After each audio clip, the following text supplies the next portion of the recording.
The human heart is a precision instrument, but in the face of total terror, it becomes a drum. Statistics say that during a sudden cardiac event, the average bystander waits 30 seconds to act. Precious time lost to the paralysis of choice. But at the Blackridge Harbor Winter Gala, the paralysis wasn't about choice. It was about the last name of the girl on the floor. Cressida Vale, the untouchable heiress to a maritime empire, had collapsed into a heap of designer silk and pale skin. The security detail, men trained to take a bullet, stood frozen. To touch her was to risk the wrath of her father, Darian Vale. To fail her was a death sentence. The crystal chandeliers of the Fairmont Ballroom hummed with the same expensive hollow energy that had defined Azariah Wren's shift for the last 6 hours. It was 11:14 p.m. Azariah smoothed her black catering apron, her fingers grazing the small birthmark on her collarbone, a nervous tic she'd never quite broken. She was 25, but her eyes, a steady gray-green, held the weight of a woman who had spent years counting the breaths of a brother who sometimes forgot how to take them.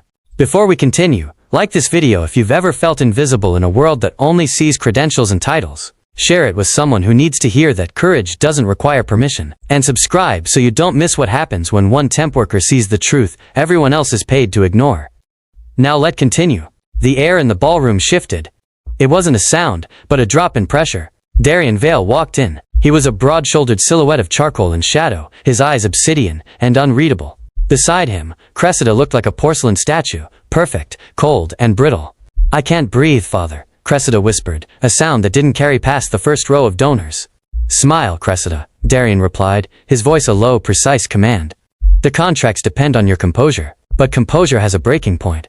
Seconds later, the statue shattered. Cressida hit the marble floor with a sickening thud. The room went deathly silent. Darian stepped forward, his face turning a shade of pale that terrified everyone in the room. "Get the medic. Move," he roared. Azariah didn't wait for the medic. She didn't look at the guards reaching for their radios. She dropped her tray of champagne, the crystal shattering like a secondary explosion, and sprinted toward the center of the room. She ignored the bodyguard who tried to grab her arm, ducking under his reach with a fluidity born of hospital hallways. She knelt beside the heiress. "Her pulse is 160 and irregular. It's an SVT spike," Azariah said, her voice a calm, flat monotone that sliced through Darian Vale's fury like a scalpel. "Get away from her," a guard hissed, his hand on his holster. Azariah ignored him. She looked directly into Darian's obsidian eyes. "I can reset her heart, or you can let your security team wait for an ambulance that is 10 minutes away in this fog. Your choice, Mr. Vale." Darian froze. He looked at the trembling waitress with the gold-toned skin and the steady hands. For the first time in his life, he saw someone who wasn't afraid of his name, only the math of the girl's heartbeat. "Do it," he breathed. Azariah turned to Cressida. She didn't use a needle. She pressed 2 fingers with terrifying precision to the carotid sinus below Cressida's jaw, and another hand firmly on her wrist. "Cressida, look at me, not at the lights. At my eyes. We're gonna slow the world down." She pressed. She breathed. And as the most powerful man in Maryland watched, in stunned silence, his untouchable daughter's heart began to beat in time with a waitress's whisper. Chapter 1. The condensation on the window of the small basement apartment in East Blackridge was thick enough to blur the world outside into a smear of gray and amber. Inside, the air was heavy, with the medicinal tang of antiseptic and the low, rhythmic hum of an oxygen concentrator.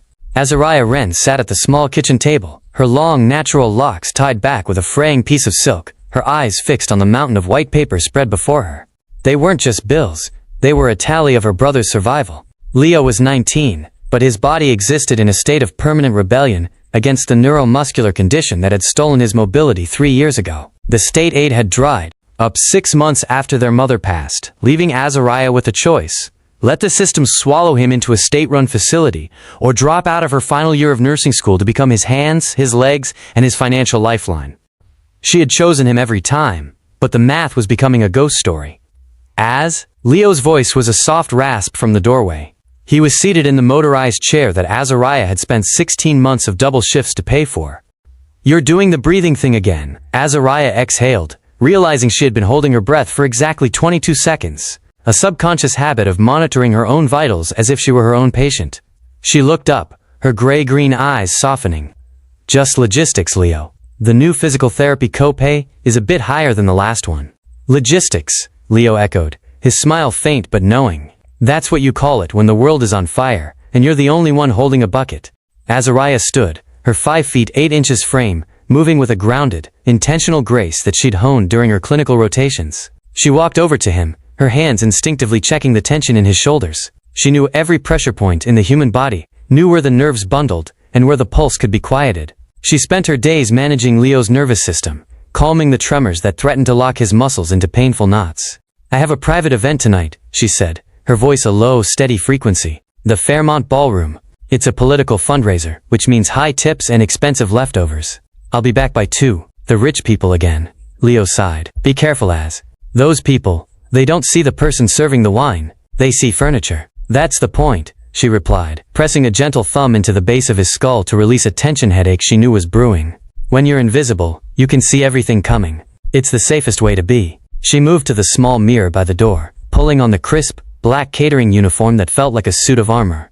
In the reflection, she saw a woman who had learned to hide her exhaustion behind a mask of clinical stillness. Her cocoa skin was flawless, but there were shadows under her eyes that no amount of gold-toned makeup could fully hide. She adjusted her collar, covering the small birthmark that sat like a secret on her collarbone. Azariah grabbed her bag, which contained not just her phone and keys, but a small kit of essential oils, a pulse oximeter, and a set of weighted sensory rings. Tools of a trade she was no longer legally allowed to practice, but the only trade that mattered. As she stepped out into the damp Maryland air, leaving the basement for the glittering waterfront of Blackridge Harbor, she felt the familiar weight of her debt.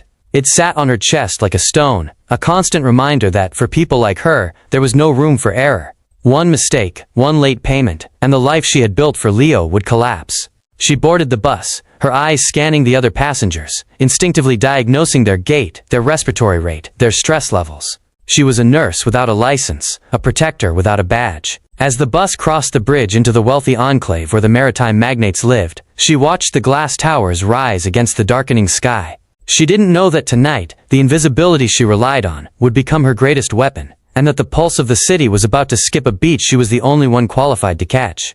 Chapter 2. The morning light in the basement apartment was always a sickly, filtered gray, fighting its way through the grime of the street-level window. Azariah was in the middle of a delicate procedure, her brow furrowed as she manipulated Leo's left leg. The night at the gala, the collapse, the shattered champagne, the terrifying weight of Darian Vale's gaze felt like a fever dream she had managed to sweat out during her 3 hours of sleep. She was back in her reality now, a reality of muscle atrophy and tightening tendons. "Deep breath, Leo," she murmured, her voice steady and rhythmic. She placed one hand on his ankle and the other just above his knee, applying a precise, sustained pressure. "It's tighter today," Leo hissed, his knuckles white as he gripped the arms of his chair. "The humidity is up. Your nervous system is overreacting to the pressure change," Azariah explained, her thumbs finding the specific trigger point in his calf. She pressed, not with force, but with a calculated sink that forced the muscle to surrender. "I'm going to use the lavender oil. It won't fix the nerve signals, but it'll tell your brain to stop the guarding reflex." The knock at the door wasn't the frantic tap of the neighbor, or the heavy thud of the landlord. It was 3 sharp metallic raps that resonated through the floorboards like a heartbeat. Azariah froze. She didn't have many visitors, and none who arrived at 10 a.m. on a Wednesday. She wiped her hands on her apron, the scent of lavender and antiseptic clinging to her skin, and moved toward the door. Through the peephole, she didn't see a face. She saw a charcoal-colored chest and the edge of a silk tie. She opened the door. Darian Vale stood in the cramped, dimly lit hallway of the tenement building, like a monolith of polished obsidian. He was too large for the space, his broad shoulders nearly touching the doorframes. Behind him, 2 men in identical black suits stood like gargoyles, their eyes hidden behind polarized lenses. Darian didn't look at the peeling wallpaper or the smell of old cooking oil. His eyes went straight to Azariah's, piercing and clinical. "Mr. Vale," Azariah said. She didn't step back. She didn't invite him in. She stood her ground, her 5 feet 8 inches frame, blocking his view of Leo. "This is a private residence. I am aware of where you live, Miss Wren," Darian said. His voice was a low, resonant frequency that seemed to vibrate in the small space. "I am also aware that your medical license was never issued because you failed to complete your final semester. Not due to grades but due to a total lack of liquidity." He stepped forward, an unspoken command for her to move. Azariah hesitated, then stepped aside. To deny him entry was a pointless exercise in pride. Men like Darian Vale didn't ask for permission. Darian entered the apartment, his obsidian eyes sweeping over the mountain of medical bills on the table, the oxygen concentrator, and finally, Leo. He didn't look with pity. He looked with the cold, analytical interest of a man assessing a structural weakness. Leo, this is Mr. Vale, Azariah said, her voice regaining its nurse tone, flat, professional, anchored. The man from the news, Leo whispered, his eyes wide. Darian ignored the comment. He reached into the inner pocket of his suit and pulled out a leather-bound folder. He laid it on the scarred kitchen table, right on top of a final notice from a collection agency. My daughter has not had a full night's sleep in 3 years, Darian said, turning back to Azariah. Last night, after you reset her, she slept for 10 hours. Her physicians called it a fluke. I call it a failure of their imagination. He opened the folder. Inside was a single page of heavy, cream-colored vellum. This is a contract for a specialized consultancy position, Darian continued. You will be Cressida's wellness strategist. You will live at the estate. You will manage her diet, her physical therapy, and most importantly, her nervous system. You will be her shadow. Azariah looked at the contract. The salary figure at the bottom was so high it didn't look like money. It looked like a phone number. It was enough to pay Leo's bills for a lifetime, to hire a 24-hour private nurse for him, and to put her back in medical school 10 times over. I'm not a doctor, Mr. Vale, Azariah said, her voice trembling slightly for the first time. And I don't work for people who treat their children like assets. Darian leaned in, his shadow engulfing her. The air around him smelled of salt air and expensive tobacco. I am a logistics kingpin, Miss Wren. I understand that assets must be protected, but last night, I saw my daughter look at you and see a human being. I cannot buy that, but I can pay you to maintain it. And my brother? She asked, her gaze flicking to Leo. He will be moved to the guest wing of the estate. He will have access to the best physical therapists on the East Coast. He will be safe, Darian said. He took a sleek fountain pen from his pocket and laid it on the table. This isn't a request, Azariah. This is a command from a man who is tired of watching his daughter drown in a glass tower. Sign the paper, and your debt ceases to exist. Azariah looked at Leo. She saw the hope in his tired eyes, the chance for a life that didn't involve a basement and gray light. She looked at the pen. She knew that by signing she was entering a world of predators and cold iron. She knew she was no longer invisible. She picked up the pen. Her hand was steady, her pulse a rhythmic calculated beat. She signed her name in elegant, practiced script. Darian Vale watched her, a flicker of something that might have been respect crossing his dark features. He took the folder, snapped it shut, and signaled to his men. A car will be here in 1 hour, he said, turning toward the door. He paused, looking back at her over his shoulder. Welcome to the Vale organization, Miss Wren. Try not to break anything. As the door closed, Azariah felt the shift in power. The waitress was gone. The nurse was back. But as she looked at the silver pen left on the table, she realized the secret touch had just become the most expensive commodity in Blackridge Harbor.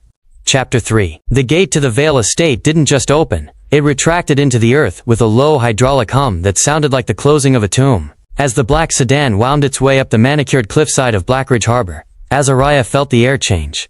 The salt-heavy breeze of the public docks was replaced by the sterile, scentless atmosphere of extreme wealth. The glass tower, as the locals called it, loomed ahead, a masterpiece of cantilevered steel and floor-to-ceiling reinforced glass that seemed to grow out of the jagged Maryland coastline. Inside, the house was a cathedral of silence. Every surface was cold to the touch, white marble, brushed titanium and slate. As Azariah walked through the foyer, her boots made no sound on the thick sound-dampening rugs. She felt the weight of 1,000 cameras, the invisible eyes of a security network that Darian Vale controlled from a terminal she would likely never see. She is in the sunroom. A voice vibrated behind her.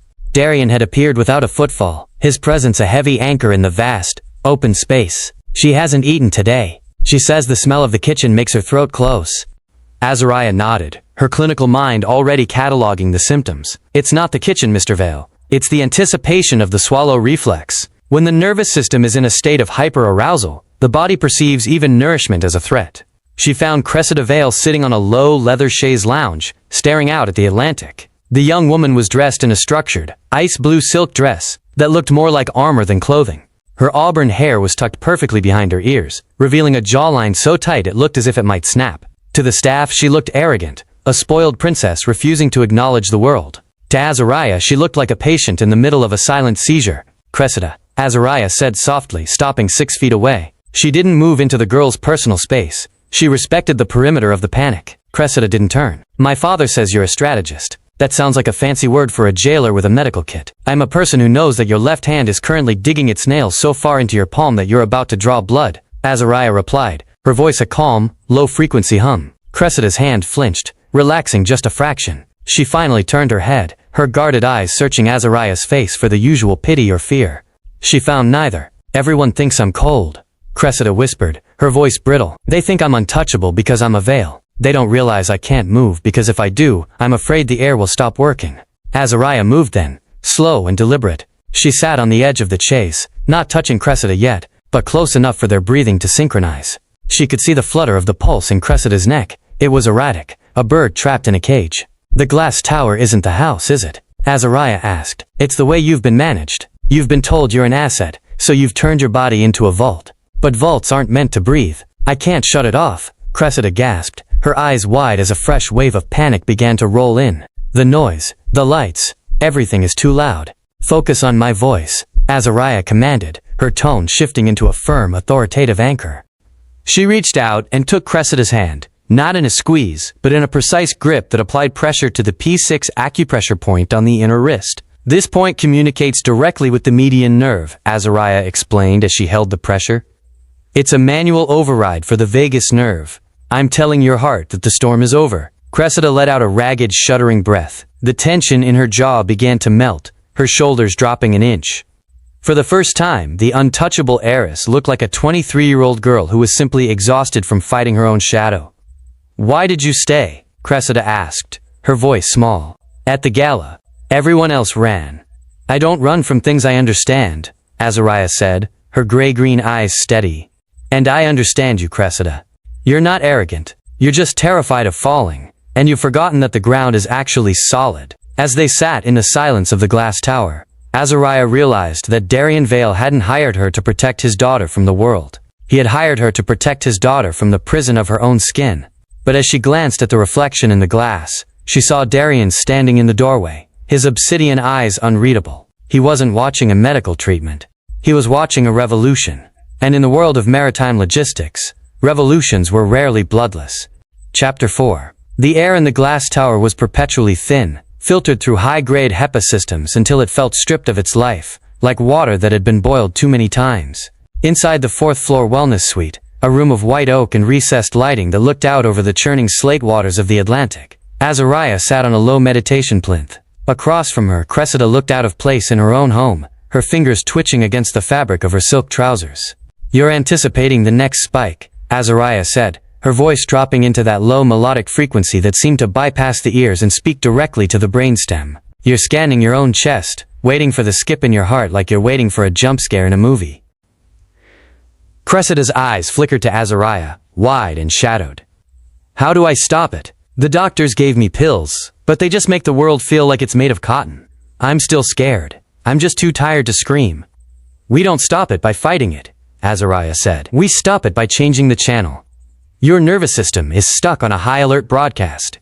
We're going to use a technique called the 5-4-3-2-1 grounding method, but we're going to add a somatic anchor." Azariah moved closer, her presence a steady, unyielding heat. She took Cressida's right hand and guided her thumb to the center of her opposite palm. "Press here, firmly. This is your anchor. Every time your mind tries to sprint into the future, you press this point and bring yourself back to the sensation of the skin against skin." In the security hub 3 floors below, Darian Vale sat in a chair of black leather, surrounded by an array of high-definition monitors. Usually these screens showed cargo manifests, thermal perimeters of the shipping docks, and the cold movements of his private security contractors. Now, they showed a single intimate frame, his daughter, and the waitress.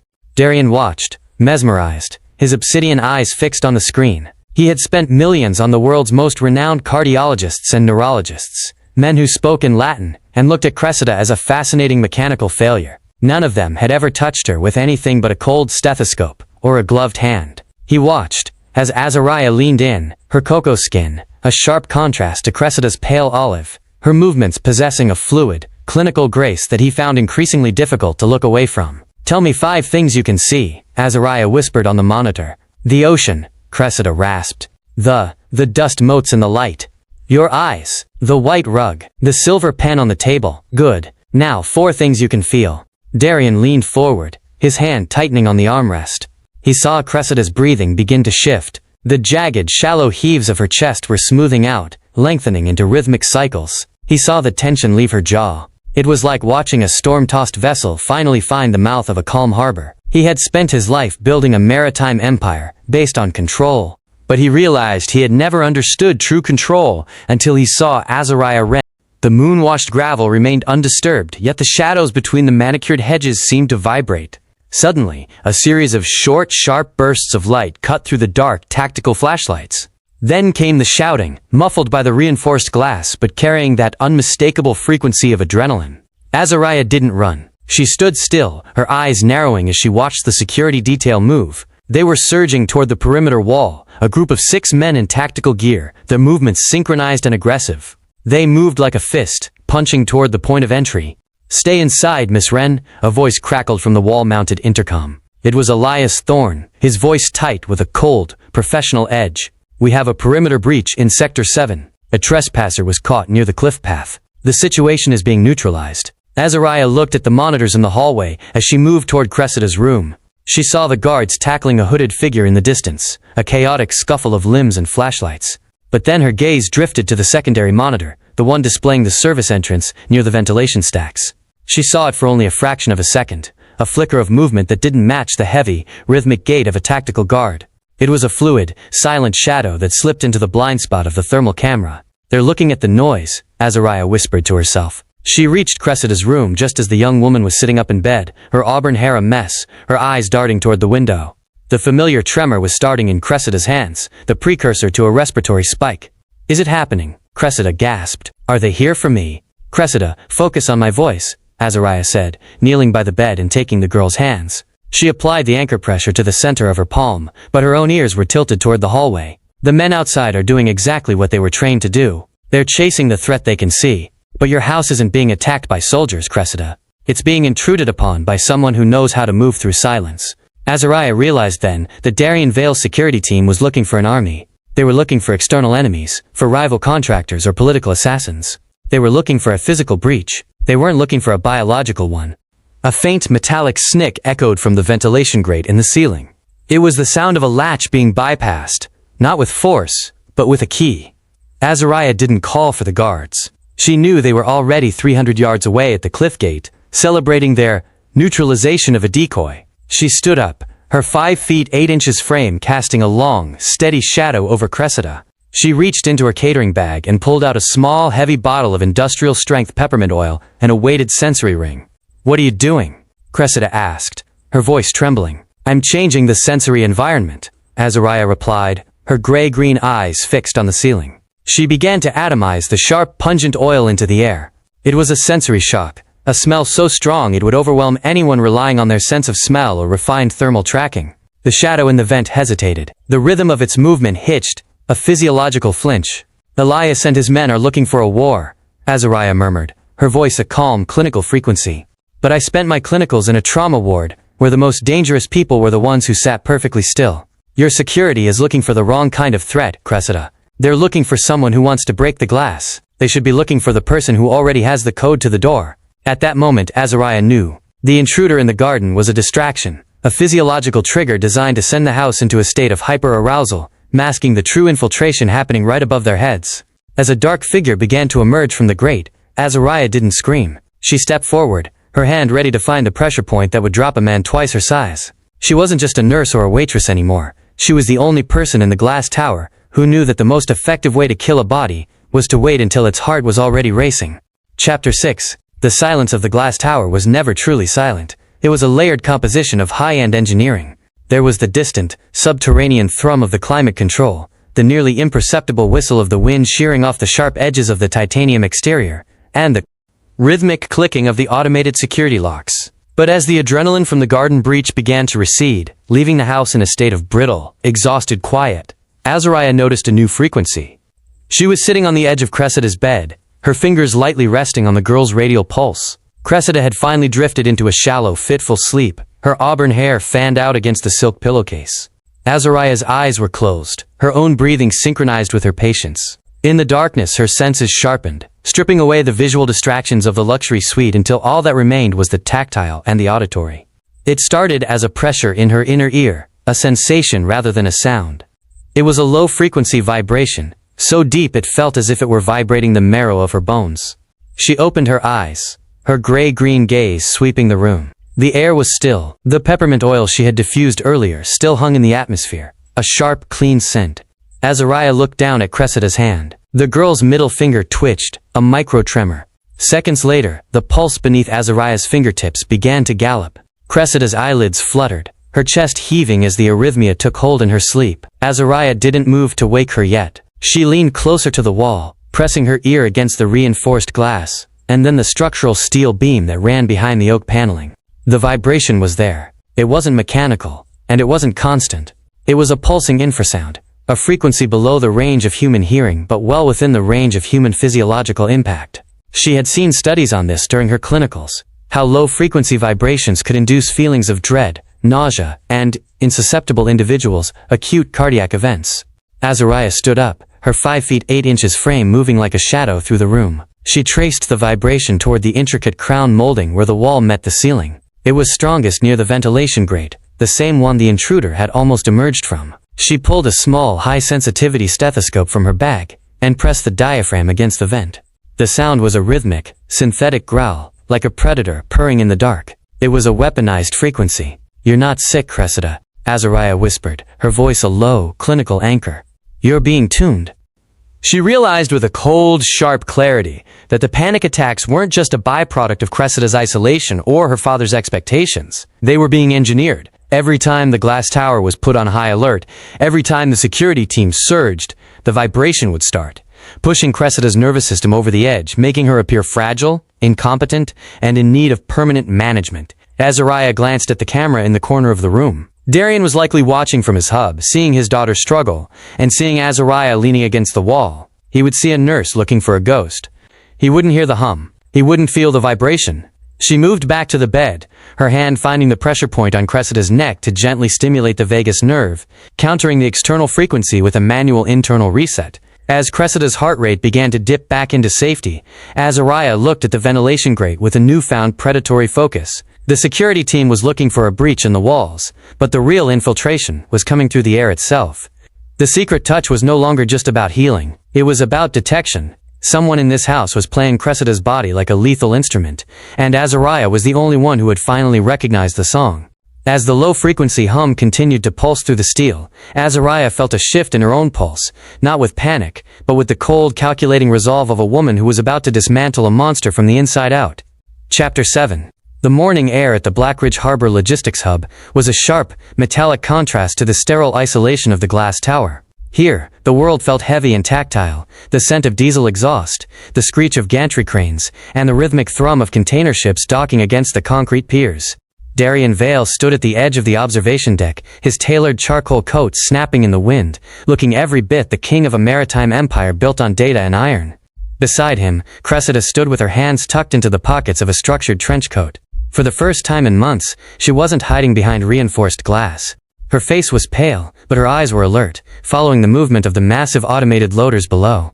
Azariah stood a half step behind her, her gray-green eyes scanning not the ships, but the physiological state of the girl she was protecting. She watched the tension in Cressida's jaw and the way she anchored her thumb into her palm, the grounding technique they had practiced. "This is the pulse of the coast," Darian said, his voice low and resonant, carrying over the industrial din. 12,000 containers a day. Every one of them is tracked, vetted, and secured. We don't just move goods, Azariah. We move the trust of the nation's defense. He led them toward the Central Operations Hub, a high-tech nerve center, where wall-to-floor monitors displayed the, quote, logistics heartbeat of the harbor. Elias Thorne was already there, leaning over a terminal with a group of analysts. He looked up as they entered, his expression a mask of professional efficiency, though his eyes lingered on Azariah for a beat too long. "The Thorne 4 protocol is live, Mr. Vale," Elias said, tapping a screen to bring up a series of complex shipping manifests. "We've optimized the transit times for the Chesapeake defense shipment. Total transparency across all sectors." Darian nodded, turning to explain the system to Cressida, hoping the sight of the family legacy would provide her with a sense of stability. But Azariah wasn't looking at the pretty maps or the flashing green lights. Her clinical training had taught her to look for the anomalous rhythm, the skip in the heartbeat that signaled a hidden pathology. She leaned slightly closer to a secondary terminal that was scrolling through raw data logs. To a casual observer, it was a mess of alphanumeric strings and timestamps. But Azariah's mind, trained to read complex medical monitors and EKG strips, spotted a pattern that felt like an arrhythmia. Among the fluid rhythmic flow of the shipping data, there were intermittent microstutters, short bursts of data that didn't match the transit times Elias was bragging about. Specifically, these stutters originated from the internal climate control sensors of the transport vessels. The logs showed power spikes that served no mechanical purpose. She looked at Elias. He was pointing out the efficiency of the gantry cranes to Darian, but his hand was resting on the console, his fingers tapping a rhythmic staccato beat that perfectly matched the hum Azariah had heard in the glass tower. It wasn't a nervous habit. It was a subconscious synchronization. Stood a half step behind her, her gray-green eyes scanning not the ships, but the physiological state of the girl she was protecting. She watched the tension in Cressida's jaw and the way she anchored her thumb into her palm, the grounding technique they had practiced. "This is the pulse of the coast," Darian said, his voice low and resonant, carrying over the industrial din. 12,000 containers a day. Every one of them is tracked, vetted, and secured. We don't just move goods, Azariah. We move the trust of the nation's defense. He led them toward the Central Operations Hub, a high-tech nerve center, where wall-to-floor monitors displayed the, quote, logistics heartbeat of the harbor. Elias Thorne was already there, leaning over a terminal with a group of analysts. He looked up as they entered, his expression a mask of professional efficiency, though his eyes lingered on Azariah for a beat too long. "The Thorne 4 protocol is live, Mr. Vale," Elias said, tapping a screen to bring up a series of complex shipping manifests. "We've optimized the transit times for the Chesapeake defense shipment. Total transparency across all sectors." Darian nodded, turning to explain the system to Cressida, hoping the sight of the family legacy would provide her with a sense of stability. But Azariah wasn't looking at the pretty maps or the flashing green lights. Her clinical training had taught her to look for the anomalous rhythm, the skip in the heartbeat that signaled a hidden pathology. She leaned slightly closer to a secondary terminal that was scrolling through raw data logs. To a casual observer, it was a mess of alphanumeric strings and timestamps. But Azariah's mind, trained to read complex medical monitors and EKG strips, spotted a pattern that felt like an arrhythmia. Among the fluid rhythmic flow of the shipping data, there were intermittent microstutters, short bursts of data that didn't match the transit times Elias was bragging about. Specifically, these stutters originated from the internal climate control sensors of the transport vessels. The logs showed power spikes that served no mechanical purpose. She looked at Elias. He was pointing out the efficiency of the gantry cranes to Darian, but his hand was resting on the console, his fingers tapping a rhythmic staccato beat that perfectly matched the hum Azariah had heard in the glass tower. It wasn't a nervous habit. It was a subconscious synchronization. Azariah pulled a small tablet from her bag, ostensibly to log Cressida's biometric data, but her fingers flew across the screen, capturing a snapshot of the logistics logs Thorne was currently obscuring with a primary window. She saw a directory titled Suboral Calibration. "It wasn't about cargo at all, Miss Wren?" Elias's voice cut through her focus, sharp and cold. "Is there something about our shipping manifests that interests a nursing student?" The room went quiet. Darian turned, his obsidian eyes narrowing as he looked from Elias to Azariah. "I was just noticing the power consumption in Sector 4, Azariah said, her voice a flat, clinical anchor. She didn't flinch. "The voltage spikes are inconsistent with the mechanical load. It looks like an inefficient circuit. Or a deliberate one." Elias laughed, a dry, hollow sound. "Logistics is a bit more complex than a heart monitor, Azariah. We deal in variables you wouldn't understand." "Mathematics is the same everywhere, Mr. Thorne," Azariah replied, her gaze steady. "A body or a harbor, if the rhythm is forced, the system eventually fails." Darian looked at the screen, then back at Azariah. He didn't say anything, but the air in the room grew heavy. He saw the way Azariah stood, slender but grounded, her cocoa skin glowing under the harsh fluorescent lights, her eyes filled with a terrifyingly calm intelligence. "Check the Sector 4 circuits, Elias," Darian commanded, his voice dropping to a dangerous whisper. "I want a full diagnostic by morning." As they left the hub, the salt air felt colder. Azariah walked beside Cressida, her hand briefly brushing the girl's shoulder to ground her. She knew now that the Silent Maritime wasn't just a business slogan, it was a cover for a frequency. Elias Thorne wasn't just managing the docks, he was managing the Vale's perception of reality. And as she looked back at the sprawling Iron Empire, Azariah realized she wasn't just a nurse in a glass house anymore. She was a witness to a slow-motion execution, and she was the only one who knew how to stop the clock. Chapter 8. The storm that had been brewing over the Chesapeake finally broke, lashing the glass tower with a violent rhythmic rain that turned the panoramic windows into sheets of flowing obsidian. Inside the estate's secondary kitchen, a smaller, more intimate space than the industrial catering wing, the air was warm and smelled of toasted sourdough and sea salt. It was nearly midnight, and the house's automated systems had dimmed the lights to a soft amber glow. Azariah stood at the marble island, her movements fluid and practiced as she prepared a simple meal. She had spent the last 2 hours stabilizing Cressida after the sensory overload of the docks, and her own adrenaline was finally ebbing into a focused, quiet fatigue. She didn't hear Darian enter. She felt the shift in the room's pressure. He had discarded his charcoal coat and tie, the sleeves of his white dress shirt rolled up to reveal forearms, corded with the tension of a man who carried the weight of a maritime empire. He didn't look like a kingpin in the dim light. He looked like a man who was hollowed out by the very shadows he commanded. He leaned against the doorframe, watching her. "The diagnostic on Sector 4 came back clean," Darian said, his voice a low vibration that seemed to harmonize with the rain.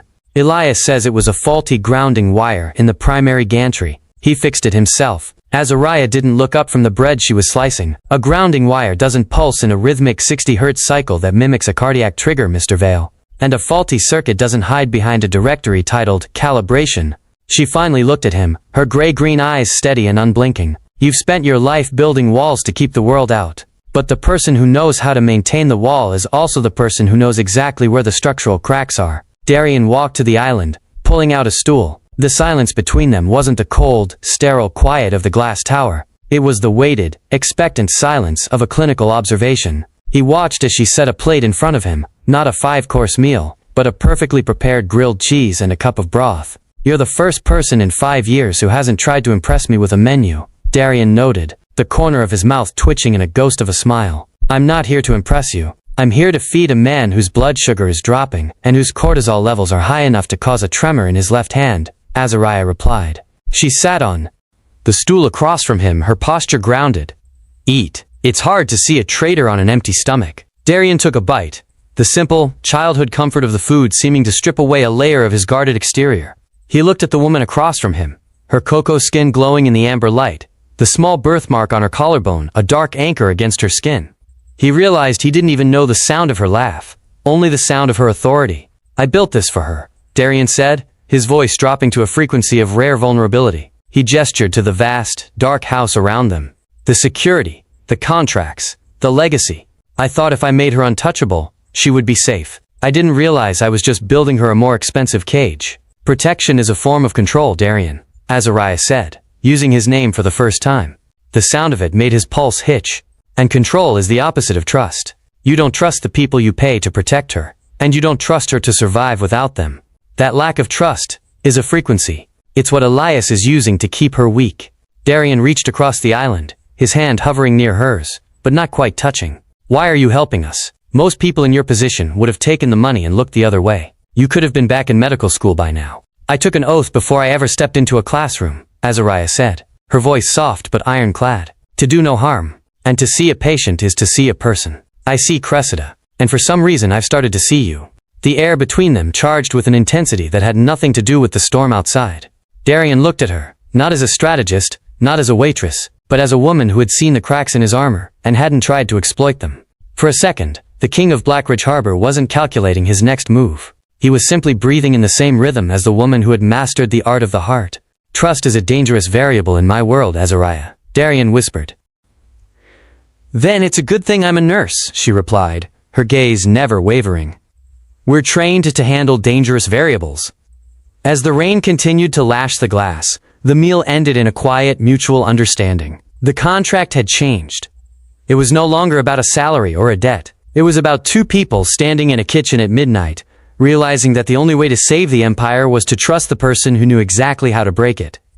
Chapter 9. The storm had left the glass tower in a state of hyperconductive dampness, the air vibrating with the residual energy of the lightning that had struck the cliffside an hour prior. Azariah moved through the darkened hallways of the 4th floor, her footsteps silenced by the thick charcoal carpeting.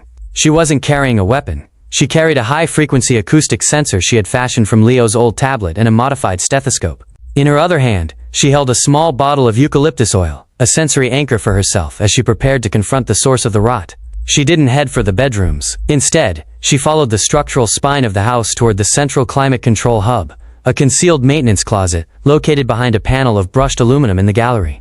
The house's internal sensors were programmed to ignore the authorized movements of security, but Azariah had learned the rhythm of the camera sweeps. She moved during the 4-second blind spot created by the panning lens in the north corridor, a ghost in a black uniform. The panel opened with a soft pneumatic hiss. Inside, the air was warmer, smelling of ozone and heated copper. Azariah knelt, her gray-green eyes scanning the labyrinth of wires and coolant pipes. She placed the acoustic sensor against the main trunk of the ventilation shaft. The screen on the tablet flickered, the waveform jumping from a flat line into a jagged rhythmic sawtooth pattern. 19 Hz. It was the ghost frequency, just below the threshold of human hearing, but at the exact resonance to vibrate the fluid in the human inner ear and the soft tissue of the chest cavity. It was the biological equivalent of a slow-acting poison. Azariah followed the signal, her fingers tracing the metal ductwork until they brushed against something that didn't belong to the house's original architecture. Tucked behind a heavy-duty vibration dampener was a small, sleek black box, no larger than a deck of cards. It was magnetized to the steel, drawing power directly from the gantry's auxiliary line. It bore no serial number, only a small etched logo of a compass, the same logo she had glimpsed on Elias Thorne's logistics logs at the harbor. So it wasn't a faulty circuit, Azariah whispered, her voice a low, clinical rasp. She didn't remove the device. She knew that the moment the circuit was broken, a silent alarm would trigger on Elias's personal terminal. Instead, she used a small conductive gel to bridge the connection, dampening the output without killing the signal. As she worked, she realized the terrifying scope of the sabotage. This wasn't a random act of malice. It was a calibrated execution of Cressida's sanity. The device was programmed to spike during the hours Cressida was expected to be composed, during board meetings, during public galas, during her father's rare visits to her room. The enemy wasn't just in the house, the enemy was the house's own nervous system. Suddenly, the elevator at the end of the hall chimed. Azariah froze, her hand still pressed against the cold steel of the duct. She felt the vibration of footsteps through the floorboards, the heavy, rhythmic gait of a man who moved with the certainty of ownership. "The diagnostics are showing a drop in the suboral load, Miss Wren," a voice drawled from the shadows of the gallery. Elias Thorne stepped into the light of the emergency red exit sign. He wasn't wearing his tactical vest, just a crisp white shirt with the sleeves rolled up, revealing a tattoo of a nautical chart on his forearm. He looked at the open panel, then at Azariah, his expression shifting from professional curiosity to a cold, predatory recognition. "I told you logistics was complex," Elias said, his voice dropping into a frequency that felt like a threat. "Some things are meant to be managed, not healed. Cressida is a variable that needs to be controlled for the sake of the Empire's stability. Her father is too blinded by sentiment to see that she's a liability." "You're not controlling a variable, Elias," Azariah said, standing up and closing the panel with a deliberate thud. She stood her ground, her 5 feet 8 inches frame unyielding. "You're inducing a cardiac event in a 23-year-old girl so you can step into the vacuum of power. That's not logistics, that's murder by proxy."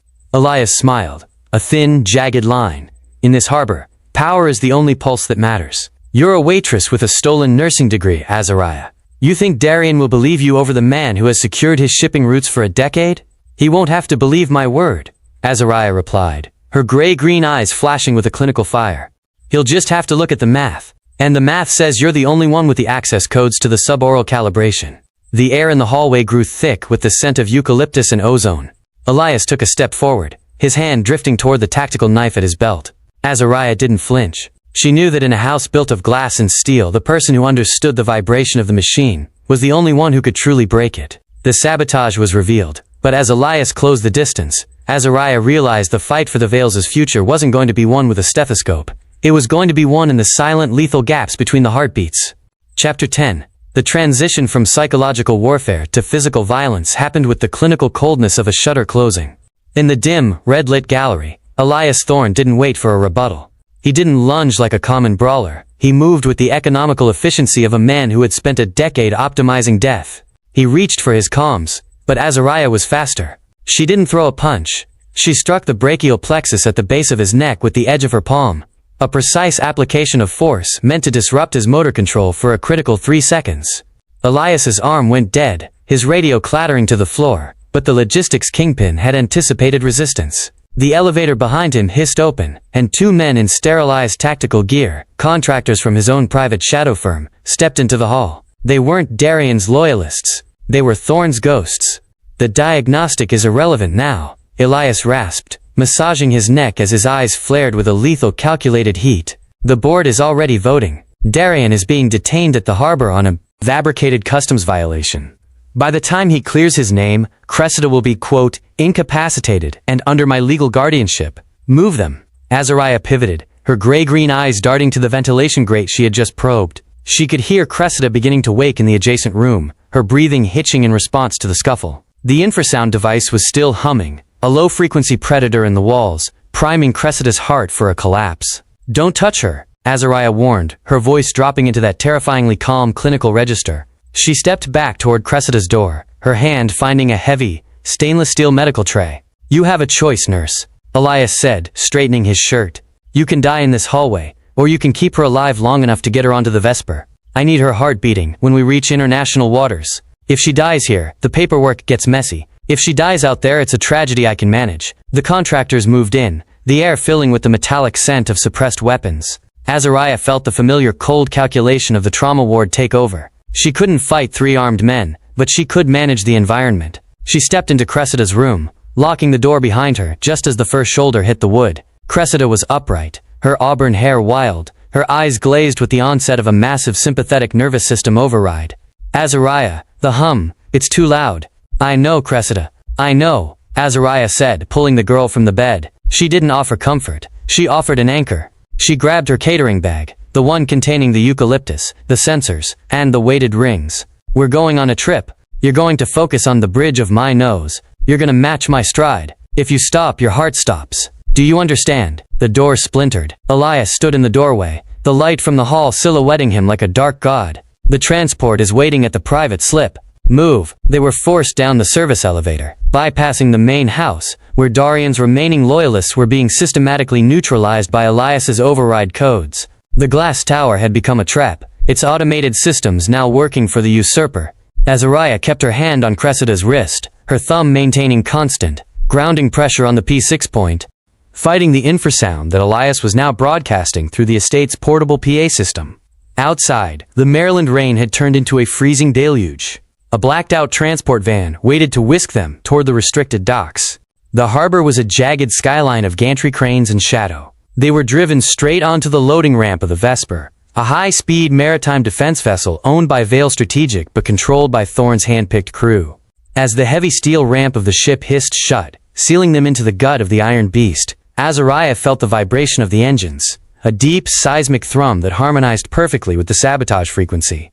The ship began to move, pulling away from the pier and into the churning black water of the Chesapeake. Elias stood on the deck above them, looking down into the holding bay. Welcome to the real logistics of power, Miss Wren. Out here, there are no doctors, no fathers, only the tide. Azariah looked up at him, her cocoa skin slick with rain, her steady gaze never wavering. She felt the ship tilt as it hit the open bay, the salt air stinging her nostrils. She was trapped on a departing vessel with a kidnapped heiress and a crew of assassins. But as she tightened her grip on Cressida's hand, she wasn't calculating their escape. She was calculating the exact moment the ship's rhythm would become a weakness. Thorne thought he had stolen the Empire, but he had forgotten that he had invited the only woman who knew how to make the machine stop breathing. Chapter 11. The Vesper hit the open water of the Chesapeake Bay, with a violence that sent a shudder through its steel bones. Outside the reinforced hull, the storm was no longer a mere Maryland rain. It had transformed into a maritime gale, whipping the bay into a frenzy of white-capped swells and jagged freezing spray. Inside the holding bay, the environment was a sensory nightmare. The roar of the triple-jet engines combined with the screaming wind created a cacophony of white noise that made communication nearly impossible. Azariah sat on the cold diamond plate floor, her back against a heavy-duty cargo tether, with Cressida pulled tight into her lap. The heiress was spiraling. The rapid pitch and yaw of the vessel were triggering her vestibular system, which in turn sent her sympathetic nervous system into a catastrophic feedback loop. Her skin was a translucent, waxy blue, and her gasps for air were coming in short, panicked bursts. "Cressida, listen to me," Azariah shouted over the industrial groan of the ship. She didn't use a soft voice. She used a sharp, commanding tone meant to pierce through the girl's internal fog. "The boat is moving, but you are still. Your inner ear is lying to you. Look at my birthmark. Anchor yourself to it." Azariah checked the girl's pulse. It was a chaotic, thready vibration, a dangerous arrhythmia known as supraventricular tachycardia. If she didn't slow Cressida's heart rate down, the girl's cardiac muscle would eventually fatigue and stop. Azariah reached into her bag, her fingers finding a small, concentrated vial of peppermint and ice-distilled water. She sprayed it directly onto Cressida's face. The sudden cold shock forced an involuntary gasp, the first step in the mammalian dive reflex. Again, Azariah commanded, pressing her palms firmly against Cressida's closed eyelids, applying the oculocardiac reflex, a maneuver designed to stimulate the vagus nerve and slow the heart by applying pressure to the globes of the eyes. Suddenly, the ship tilted sharply to the port side as a massive explosion rocked the water nearby. Through the high, narrow porthole, Azariah saw a streak of white phosphorus cut through the darkness. Darian. He hadn't been detained as long as Elias had hoped. A Veil strategic interceptor, faster, sleeker, and armed for maritime defense, was cutting through the swells like a shark, its spotlights scanning the Vesper's deck. "They're firing on us!" Cressida shrieked, her heart rate spiking again. "He's not firing at you, he's firing at their stabilizers," Azariah corrected, her clinical mind analyzing the trajectory of the blasts.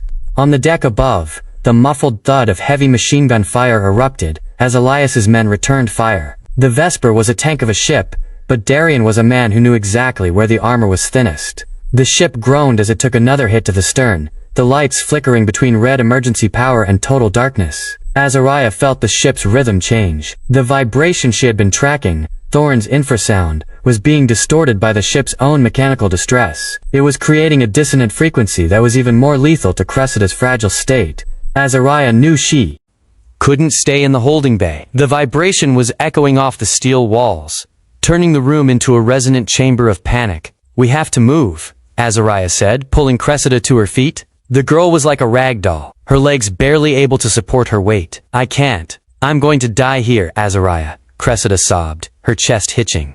"Not on my shift," Azariah replied, her gray-green eyes flashing with a cold, unyielding fire. She hoisted Cressida's arm over her shoulder, anchoring her own weight against the lurching of the ship. They began to climb the narrow steel ladder toward the upper deck. Each rung was a battle against gravity and the terror of the storm. As they reached the hatch, a wave crashed over the bow, sending a torrent of freezing seawater down the ladder.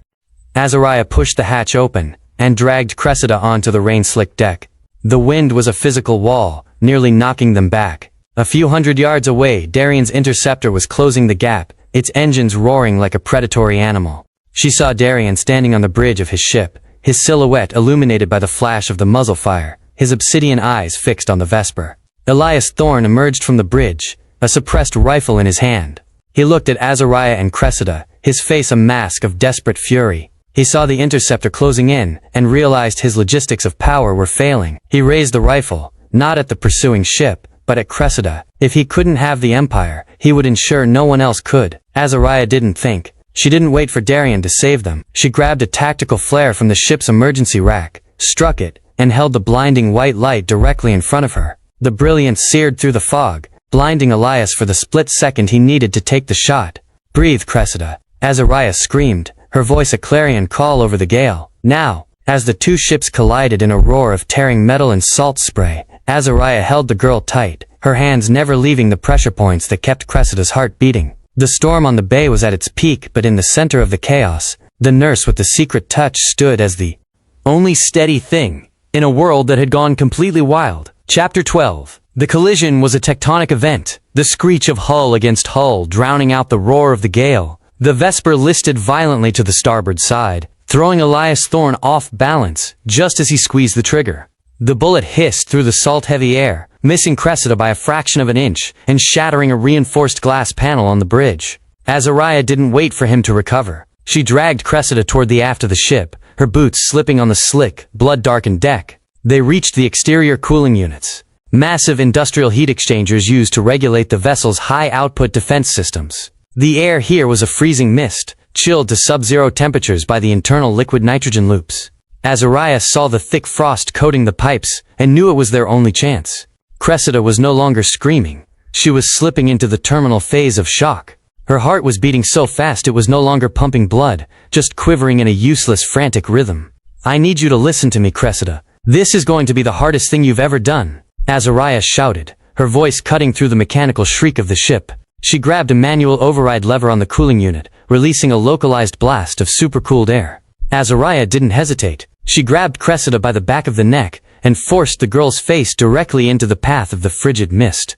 It was a brutal clinical intervention, the dive reflex reset. The sudden, extreme cold on the face triggers an immediate, primitive response in the human brain, forcing the heart rate to plummet and the blood to rush to the core organs. Cressida's body convulsed. Her eyes rolled back as her nervous system took the hit. For 3 terrifying seconds, her pulse stopped entirely. The world seemed to go silent, the gunfire and the waves fading into a vacuum of white frost.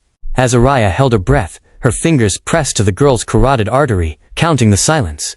1, 2, 3. Then, a thud. A single, powerful, rhythmic beat. Cressida gasped, a jagged lungful of air tearing through her throat. Her heart had reset. The arrhythmia was gone, replaced by a slow, heavy, life-sustaining throb. Her eyes snapped open, focused and clear for the first time in years. The glass tower in her mind had finally shattered, not from a fall, but from the cold, hard reality of survival. Azariah, Cressida breathed, her voice low but steady. "You're here," Azariah whispered, her own heart finally slowing. "You're back." The steel hatch nearby was kicked open, and Darien Vale erupted onto the deck like a force of nature. He was soaked to the bone, his charcoal suit torn, a tactical handgun in his grip. He saw Elias Thorne rising from the deck, reaching for his discarded rifle. Darien didn't hesitate. He fired 3 times with the clinical precision of the logistics king he was. Elias fell back, his body disappearing into the churning black wake of the ship. The traitor was gone, swallowed by the sea he had tried to weaponize. Darien sprinted to them, dropping to his knees in the freezing mist. He looked at Azariah, then at his daughter, who was shivering but breathing, truly breathing. He saw the industrial cooling unit, the frost on Azariah's hands, and the terrifyingly calm intelligence in her gray-green eyes. He realized then that Azariah hadn't just saved Cressida's life, she had re-engineered his daughter's very existence. "I have you," Darien rasped, pulling them both into his arms. "I have you both." As the Interceptor's crew swarmed the Vesper to secure the vessel, the storm began to lose its teeth. Azariah leaned her head against Darien's shoulder, her fingers still resting on Cressida's pulse. The biological reset was complete. The enemy was in the water, and the vibration in the walls had ceased. In the cold, salt-stained light of the Chesapeake, the waitress from Blackridge Harbor realized she was no longer an invisible girl in the shadows. She was the anchor around which an empire would now be rebuilt. Chapter 13. The deck of the Vesper was a graveyard of ambition, slick with the brine of the Chesapeake and the chemical frost of the cooling units. Elias Thorne sat slumped against the base of a secondary crane, his breathing ragged and wet.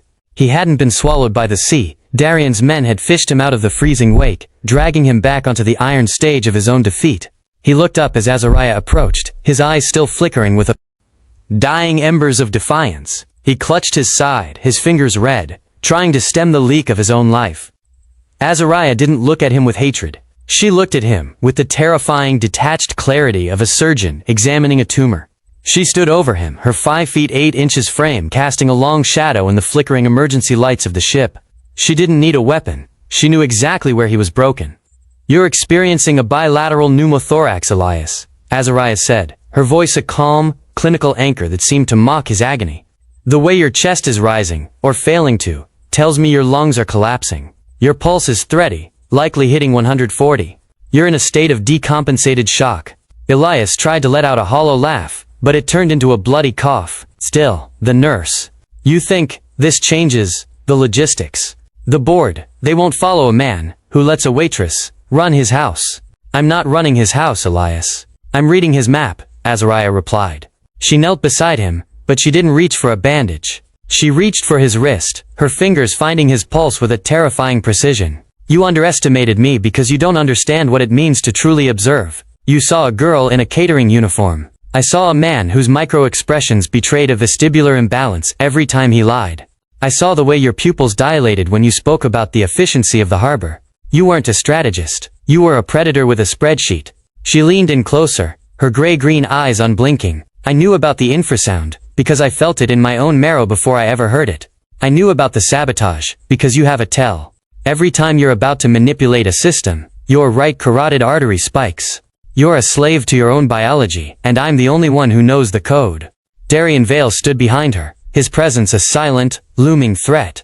He watched Azariah with a mixture of awe, and something that bordered on fear. He had spent his life dealing with men who used guns and gold to get what they wanted. He had never seen someone use the human nervous system as a confession booth. "The logs, Elias," Darien said, his voice a low, lethal rumble. "The offshore accounts you used to fund the contractors. Give me the encryption keys, and I might let the medics stabilize you."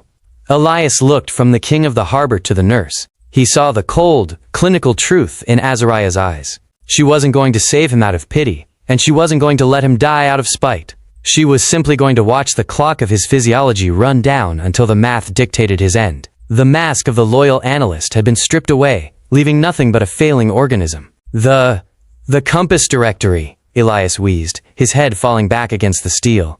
"The password is Cressida's birthday." "I thought it was a poetic irony." "Irony is a poor substitute for a heartbeat," Azariah said, releasing his wrist. She stood up and turned to Darian. "His lung is about to fail completely. If you want him to stand trial, the medics need to perform a needle decompression now. If not, he'll be a ghost in 3 minutes. Darian looked at the man who had tried to kill his daughter, then at the woman who had redefined the meaning of power in Blackridge Harbor. He signaled to his security team, "Save him.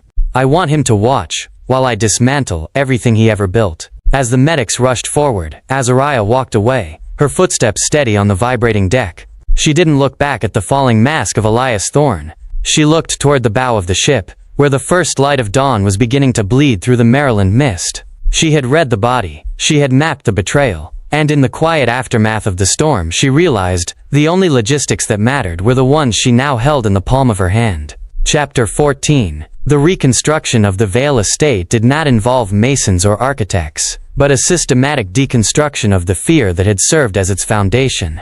A week after the Vesper limped back into Blackridge Harbor, the atmosphere of the glass tower had undergone a chemical change. The sterile, pressurized silence was gone, replaced by the natural, salt-heavy air of the Atlantic blowing through windows that were now permitted to open. The Thorn 4 protocols had been purged from the servers, and with them the low-frequency hum that had haunted the walls for years.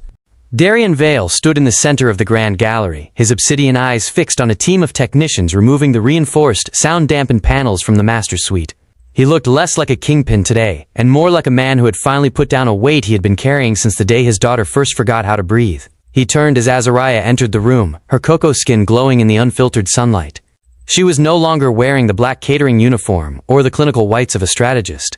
She wore a simple, structured silk wrap in deep forest green, her locks tied back with a gold thread that caught the morning light. "The board of directors is pushing for a formal statement regarding Elias," Darian said, his voice a low, steady rumble that no longer carried the edge of a command. "They want to know how a logistics failure occurred under my watch." "Then tell them the truth, Darian," Azariah replied, walking to his side. She didn't stand behind him anymore. She stood exactly parallel. "Tell them the system was over-engineered until it became brittle. Tell them that from now on, Vale Strategic Maritime isn't managed by frequencies and fear, but by the people who actually move the weight."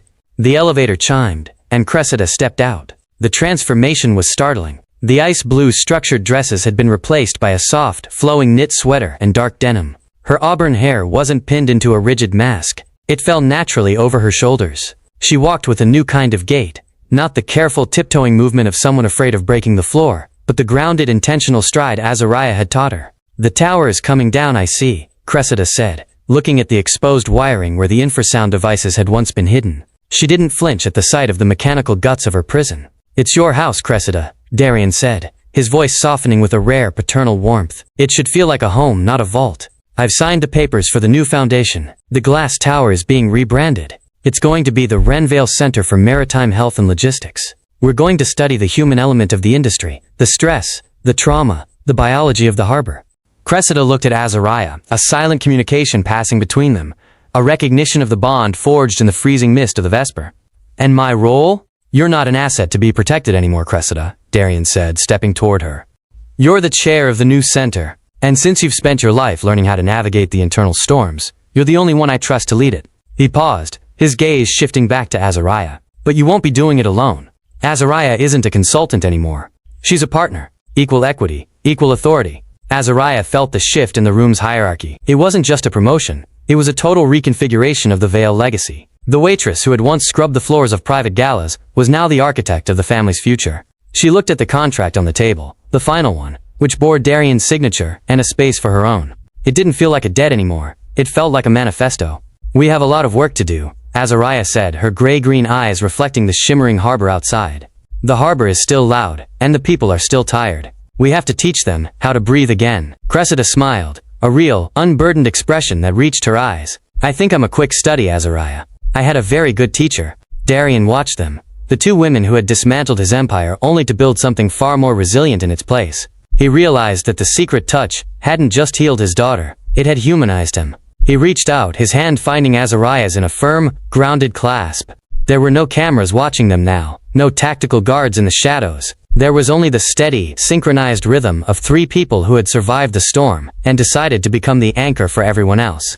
The new hierarchy of Blackridge Harbor had arrived, and for the first time in its history, the most powerful pulse in the city wasn't the sound of a closing vault, but the steady, calm breath of freedom. Chapter 15. The evening tide at Blackridge Harbor moved with a heavy, rhythmic cadence, the salt-slicked waters of the Chesapeake reflecting a sky the color of bruised plums and gold. On the top, observation deck of the newly christened Renvale Center, the air was crisp, carrying the scent of the open sea and the faint, industrious hum of the docks below. There was no infrasound here, no weaponized vibrations, only the natural, chaotic yet beautiful pulse of a city that had finally learned to breathe and sink. Darian Vale stood at the railing, his silhouette sharp against the fading light. He had traded his structured charcoal suits for a dark cashmere sweater, the lines of tension that had once defined his face softened by a peace he had never thought possible. Beside him stood Azariah, her presence no longer that of a shadow or a strategist but of a pillar. Her deep cocoa skin seemed to absorb the twilight, and the small birthmark on her collarbone was exposed by the open neck of her coat, a permanent anchor in a life that was no longer lived in the basement. The first shipment of medical supplies for the community clinic is being logged now, Azariah said, her voice a low, steady frequency that commanded the air around them. She didn't look at a clipboard. She looked at the horizon, her gray-green eyes as deep and observant as the water. Leo is already downstairs, in the new physical therapy wing. He told the head technician that his sister is the boss, so he expected the high-voltage settings. Darian let out a short, genuine laugh, a sound that used to be a rarity in the glass tower, but was now a common thread in their conversations. He's not wrong. The logistics show that the boss in question has a very low tolerance for inefficiency. He turned to her, his obsidian eyes unreadable no longer. There was a profound, weighted respect in his gaze, the kind that only exists between two people who have stared into the same storm and refused to blink. He reached out, his hand resting on the railing next to hers. He didn't try to take her hand, he simply occupied the space beside her, a gesture of absolute equality. I spent 20 years thinking that power was something you built out of steel and silence, Darian murmured, looking out at the sprawling harbor. I thought if I controlled the flow of everything, nothing could hurt us. I was wrong. Power isn't the wall. It's the pulse. It's the ability to see the person in the machine. You built a cage because you were afraid of the fall, Darian, Azariah replied, finally turning to look at him. But the secret to the touch isn't just knowing where the pressure is. It's knowing when to let go. You let go of the tower, and look what happened. The harbor didn't collapse. It started to heal. Below them, the lights of the shipping lanes began to flicker on, creating a map of light that stretched toward the Atlantic. Cressida was down there, walking among the dockworkers, no longer the untouchable heiress, but the face of a new kind of leadership. The untouchable daughter had become the navigator, guided by the woman who had once been invisible. Darian leaned in, his shoulder brushing Azariah's. The air between them was charged with an intensity that had moved far beyond the boundaries of their initial contract. They were no longer master and servant, protector and patient. They were the two halves of a new empire, one built on the marriage of maritime strength and human empathy. What's the diagnostic for tonight, Azariah? Darian asked, his voice dropping to a low, intimate rumble. Azariah closed her eyes for a moment, sensing the vibration of the building, the rhythm of the ships, and the steady, powerful thrum of the man beside her. She felt her own heart, strong, rhythmic, and unburdened. The rhythm is stable, she said, a small, knowing smile playing on her lips. The atmospheric pressure is perfect. The heartbeats are synchronized, and for the first time in a long time, Blackridge Harbor has a steady pulse. As the moon rose over the water, casting a silver path across the bay, the nurse and the kingpin stood together in the quiet strength of their shared legacy. The waitress with the secret touch had not just survived the glass tower, she had become the heart of the city, proving that the most powerful thing in the world wasn't a weapon or a wall, but the courage to keep a steady pulse in the middle of the dark. In a world of cold steel and high-stakes maritime empires, Azariah Wren is a woman of quiet, hidden power. Once a top medical student forced into the shadows by debt, she uses her secret touch an uncanny ability to read and reset the human nervous system to protect her brother. But when she is pulled into the inner circle of the formidable Darien Vale, she discovers that his daughter Cressida isn't just ill, she is being systematically sabotaged by an invisible enemy within their own glass tower. From the high-tech docks of Maryland to the churning waters of the Chesapeake Bay, Azariah must transform from a silent observer into a lethal strategist. It's a story of biological warfare, corporate betrayal, and the undeniable pulse of human connection. Join the community. If you enjoyed this journey through the shadows of Blackridge Harbor, help us grow our network. Like this video if you believe in the power of the secret touch. Comment below and let us know where in the world you are watching from. We love seeing how far the pulse of this story reaches. Share this story with someone who loves a mix of medical mystery and high-stakes thriller. Subscribe and hit the bell icon so you never miss a new chapter or a deep dive into the world of the Vales.